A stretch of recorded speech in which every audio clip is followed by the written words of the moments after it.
सबक 4 वज़ू के मुतफ़र्रिक़ मसाइल।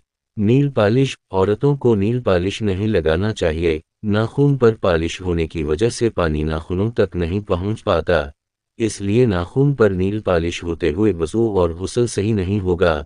लिहाजा वज़ू और गुस्ल के सही होने के लिए नील पालिश छुड़ाना ज़रूरी है। लिपस्टिक। औरतों को लिपस्टिक नहीं लगाना चाहिए। लिपस्टिक मुख्तलिफ केमिकलों से बनाई जाती है और ये कई किस्म की होती है। अगर ये तहदार परत वाली है तो वज़ू और गुस्ल के वक्त इसका साफ करना ज़रूरी है, वरना वज़ू और गुस्ल सही नहीं होगा।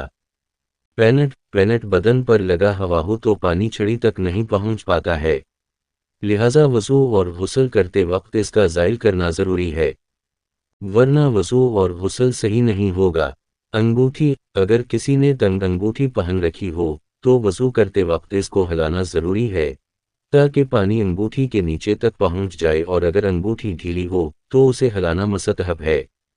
कान और नाक का ज़ेवर। कान और नाक में पहने जाने वाले ज़ेवर को गुस्ल करते वक्त हिलाना ज़रूरी है ताकि पानी अंदर पहुंच जाए। सत्तर खलने से वज़ू नहीं टूटता। बदन का छुपा हुआ हिस्सा खल जाने या बदन के सारे कपड़े उतार देने से वज़ू नहीं टूटता। अवाम में नंगा होने या नंगे बदन को देखने से वज़ू टूटने की जो बात मशहूर है वो सरासर गलत है। आपको मसाइल मालूम है तो सवालात का जवाब ज़रूर दें। सवालात। सवाल नंबर 1, क्या नील पालिश के होते हुए वज़ू सही हो जाएगा?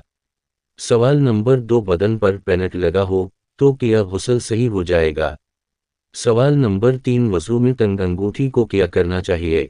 सवाल नंबर 4, क्या 70 खलने से वज़ू टूट जाता है?